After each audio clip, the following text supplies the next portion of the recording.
జై శ్రీరామ్. నమస్కారం అండి.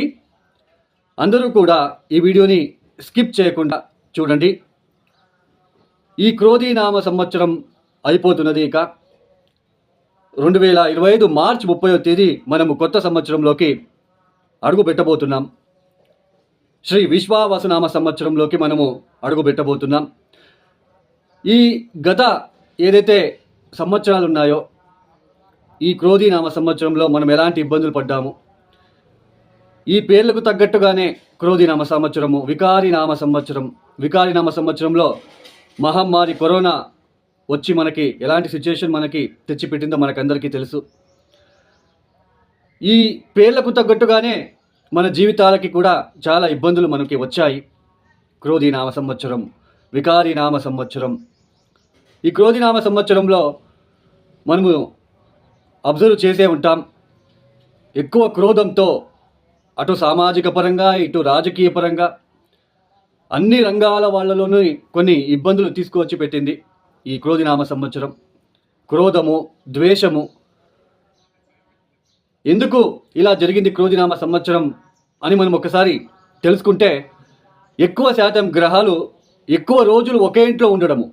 ఒక 22-23 రోజుల్లో మారబోయే బుధుడు 60 రోజుల పాటు ఒకే ఇంట్లో ఉండడము. తర్వాత కుజుడు 45 రోజులకి ఒకసారి మారే కుజుడు కూడా 6 మాసాల పాటు స్తంభించి ఉండడము. గురు వక్రి, శని వక్రి, శుక్రుడు వక్రి, ఉచ్చస్థానంలో వక్రించి ఎక్కువ రోజులు ఎక్కువ కాలం ఉండడం లాంటివి. సో ఇవన్నీ కూడా వక్రగతి పొందిన గ్రహాలు మనకి ముందుకు వెళ్ళడానికి వదలకుండా వెనక్కి వెళ్ళడము, ఎక్కువ ఇబ్బందులు మనము పడి ఉన్నాం. అయితే శ్రీ విశ్వావసునామ సంవత్సరం మనకు పేరు ఆల్రెడీ మనకి చెప్పబోతున్నది. ప్రజల్లో ఒక విశ్వాసంతో, ఒక శాంతి సౌహార్దంతో అందరూ కలిసిమెలిసి వెళ్తారు ఈ సంవత్సరం అనే ఒక హోప్ అయితే నాకు ఉన్నది. అటు రాజకీయ పరంగా కావచ్చు, సామాజిక పరంగా కావచ్చు, తర్వాత ఏదైనా కానీ పెద్ద పెద్ద బిజినెస్ వేత్తలు కావచ్చు, బిజినెస్ విషయాల్లో, ఉద్యోగం విషయాలలో కావచ్చు, ఇలా ప్రతి ఒక్క విషయాలలో శ్రీ విశ్వావసునామ సంవత్సరం అందరికీ మంచి చేస్తుందని, మంచి చేయాలని మనం కోరుకుందాం. అయితే ఈ ఒక ఏదైతే శ్రీ విశ్వావసునామ సంవత్సరంలో 12 రాశుల వాళ్ళకి ఎలాంటి ఫలితాలు రాబోతున్నాయో తెలుసుకుందాం. దానికన్నా ముందు ఒక 2-3 నిమిషాల పాటు మీకు కొన్ని లాజిక్గా కొన్ని విషయాలని మీకు చెప్పబోతున్నాను. సోది అని అనుకోవద్దండి. సో అందరికీ కూడా అర్థం అవ్వాలి, అర్థం చేసుకోవాలి అనే ఉద్దేశంతోనే నేను ఇక్కడ చెప్పడం జరుగుతున్నది. ఈ గ్రహ సంచారం ఈ సంవత్సరం కనుక చూసుకున్నట్లయితే మార్చ్ 29వ తేదీ నుంచి శని గ్రహ మార్పు అనేది జరగబోతున్నది. శని కుంభరాశిని వదిలి మీనరాశికి వెళ్ళి సంచారాన్ని ప్రారంభం చేస్తున్నారు. గురువు గారు మే 13వ తేదీ నుంచి ఆయన మిథున రాశికి వెళ్ళి సంచారాన్ని ప్రారంభం చేస్తున్నారు. రాహుకేతులు ఇద్దరు కూడా మే 18వ తేదీ నుంచి రాహు కుంభంలో, కేతు సింహరాశిలో సంచారాన్ని చేస్తున్నారు.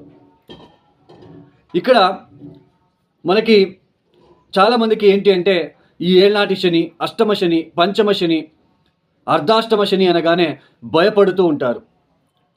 ఆ భయపడుతూ ఒక జ్యోతిష్కుడి దగ్గరికి వెళ్తారు. ఇప్పుడు అన్ని రంగాలలో కూడా మనీ మైండెడ్ పీపుల్స్ ఎక్కువైపోయారు. వాళ్ళకక్కడ ఏ దశాభుక్తి జరుగుతుందో తెలియదు. గోధుమ పిండి మిక్స్ చేసి ఉంటలు చేసి 16 శనివారాలు టెరెస్ మీద పెట్టమని చెప్పాను. తర్వాత తిరువనెల్లూరు క్షేత్రానికి ఒకసారి వెళ్ళి రండి. ఫిబ్రవరి, మార్చ్, ఏప్రిల్, మే, జూన్, జూలై ఈ టైంలో మీకు ఎప్పుడైతే అప్పుడు ఒకసారి వెళ్ళి ఆయన్ని చూసుకొని దర్శనం చేసుకొని రండి. అంతే తప్ప ఈ ఏళ్నాటి శని, పంచమ శని, అష్టమ శని వచ్చినప్పుడు నేను చెప్పేది ఏంటి అంటే, శని మంత్రం చదువుకోవద్దు. దాని బదులుగా శివ పంచాక్షరి మంత్రాన్ని చదువుకోండి. మనకి ఇబ్బంది పెట్టడానికి వచ్చి ఉన్నాడు కాబట్టి ఆయనకి ఒకసారి పెద్దగా ఏదైనా క్షేత్రానికి వెళ్ళి, ఆయనకు సంబంధించిన క్షేత్రానికి వెళ్ళి తైలాభిషేకం లాంటివి చేయించుకొని వచ్చిన తర్వాత మీరు ప్రతిరోజు శివ పంచాక్షరి మంత్రము ఇలాంటివి చేసుకుంటూ వెళ్ళండి. ఖచ్చితంగా రిలీఫ్ అనేది వస్తుంది. తర్వాత ఇంకా కొంతమంది ఏం చేస్తుంటారు అంటే, నవగ్రహాలు ఎక్కడ ఉంటారో అక్కడ వెళ్ళి శనిని తాకి మీరే ఆ తైలాభిషేకం చేస్తూ ఉంటారు. అలా చేయకండి. బ్రాహ్మణుడితో చేపించాలి. పంతులతో చేపించాలి. పంతులని అయ్యా ఒక రిక్వెస్ట్ రూపంలో అడిగించి చేపించుకోండి, మీరు చేయకండి. సో మీకు అర్థమైంది అని భావిస్తున్నాను.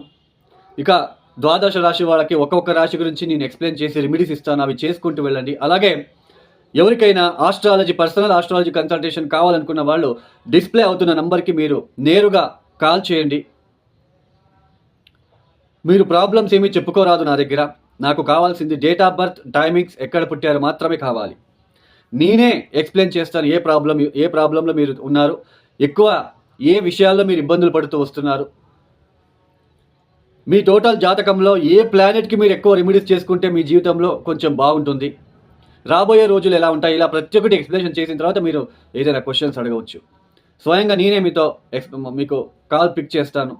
మీకు ఎవరికైనా పర్సనల్ ఆస్ట్రాలజీ కన్సల్టేషన్ కావాలనుకున్న వాళ్ళు కింద డిస్ప్లే అవుతున్న నెంబర్కి నేరుగా నాకు కాల్ చేయండి.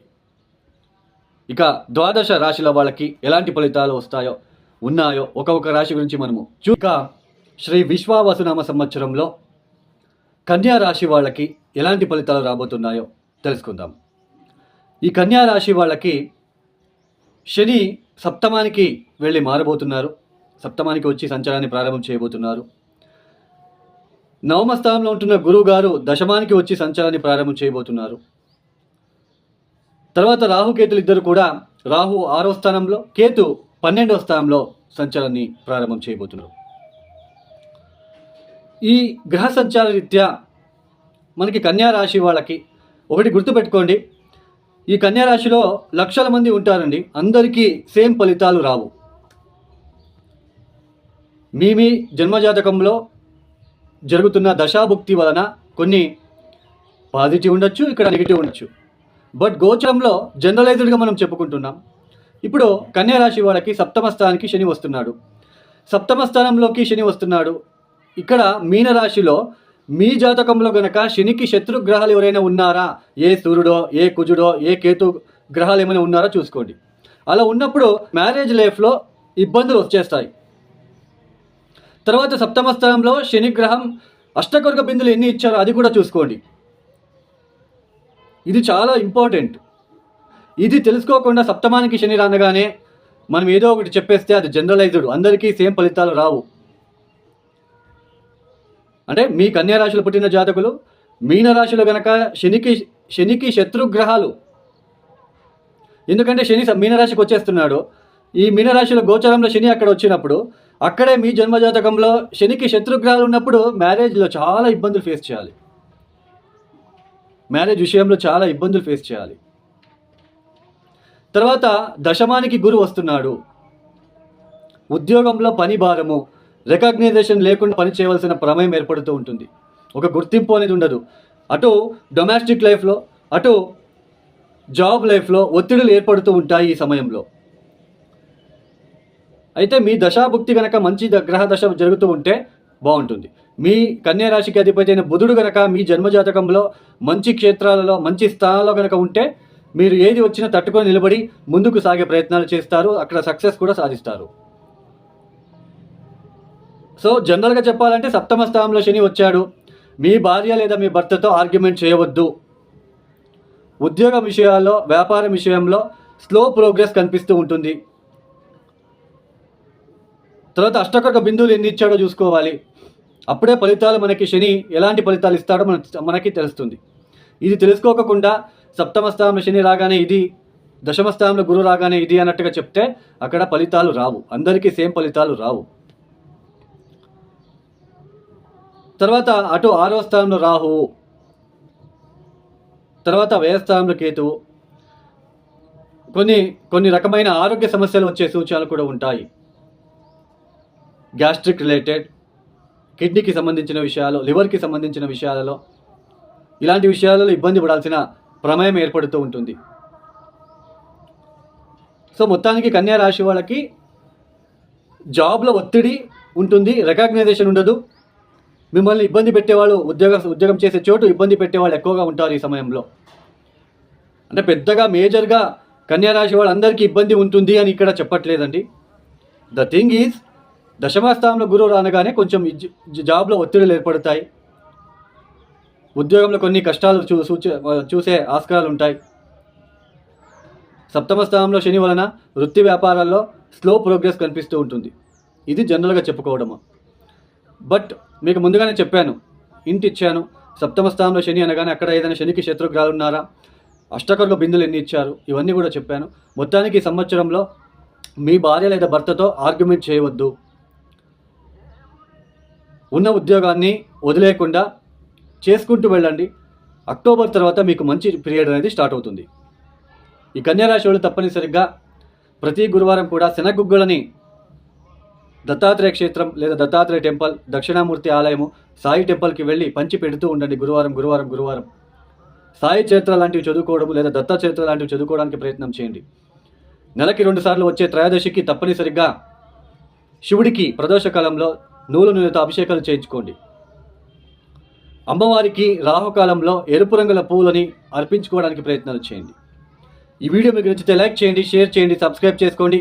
సర్వే జన సుఖినో భవంతు. ధన్యవాదములు. జై శ్రీరామ్.